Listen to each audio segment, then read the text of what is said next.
Assalamualaikum warahmatullahi wabarakatuh. Ananda semua, sebelumnya kita sudah melakukan pembahasan tentang dua jurnal atau dua akun di jurnal penyesuaian. Yang pertama adalah akun beban dibayar di muka, dan yang kedua adalah akun pendapatan diterima di muka. Pada pertemuan kali ini, kita akan melanjutkan dengan melakukan penyesuaian untuk akun yang ketiga, yaitu akun piutang pendapatan.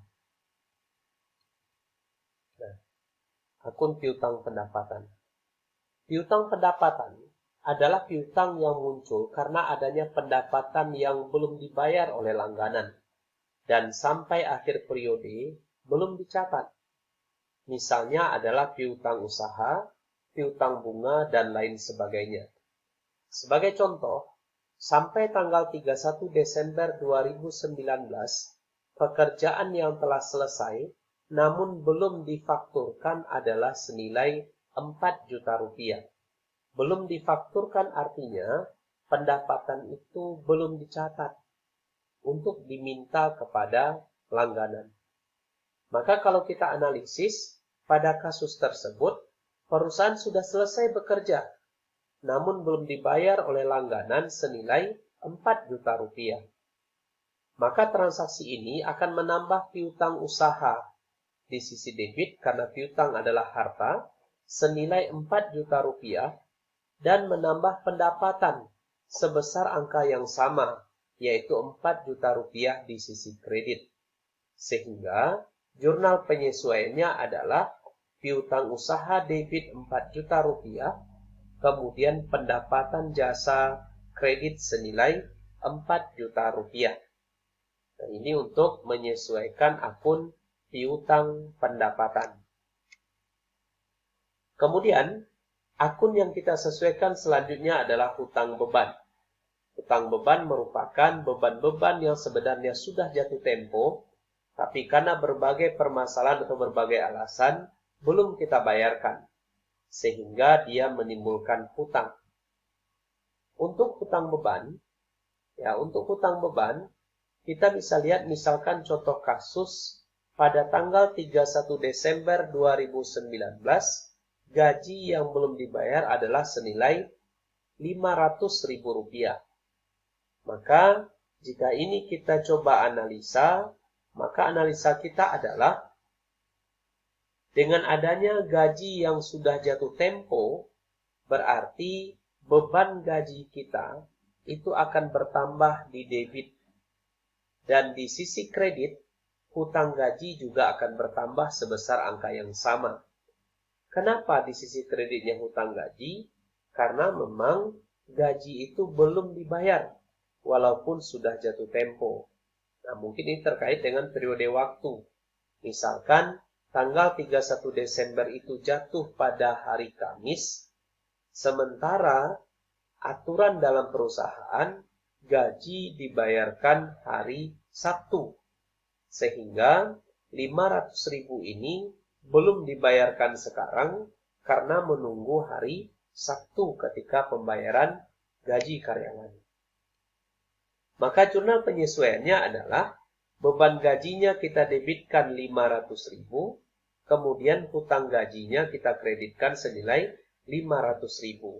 Berarti beban gaji bertambah di debit 500.000 karena belum dibayar, maka hutang gaji juga bertambah di sisi kredit senilai 500.000. Inilah akun yang keempat yang harus kita lakukan penyesuaiannya di akhir periode akuntansi.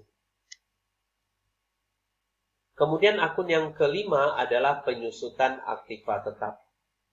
Nah, aktiva tetap itu merupakan aktiva yang bisa kita pakai berulang-ulang dan nilainya itu tetap. Tetapi sebenarnya ketika kita menggunakan aktiva tetap, ada yang menyusut di situ. Yang menyusut itu adalah nilai ekonomisnya. Kenapa dia menyusut? Karena aktiva itu dipakai. Misalkan sebuah gedung walaupun gedung itu tidak rusak ketika kita pakai, tidak berkurang, tetapi tentu berbeda nilai gedung pada saat kita membeli dengan nilai gedung setelah kita pakai beberapa tahun. Nah, untuk menghargai atau mengakui adanya pengurangan nilai akibat penyusutan atau akibat dipakai dalam proses kegiatan perusahaan, maka kita perlu membuatkan jurnal penyesuaian untuk menyusutkan aktiva tetap tersebut.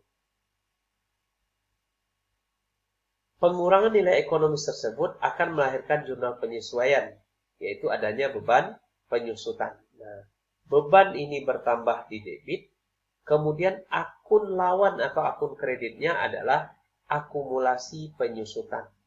Kenapa tidak kita langsung kepada aktiva tetap yang bersangkutan? Sekali lagi, yang ingin kita sampaikan adalah secara fisik aktiva itu tidak berkurang. Maka kita sediakan akun khusus untuk menampung semua penyusutan itu yang kita sebut dengan akumulasi penyusutan. Contoh kasus, gedung pada tanggal 31 Desember atau penyusutan gedung atau gedung disusutkan pada tanggal 31 Desember 2019 itu senilai 1 juta rupiah.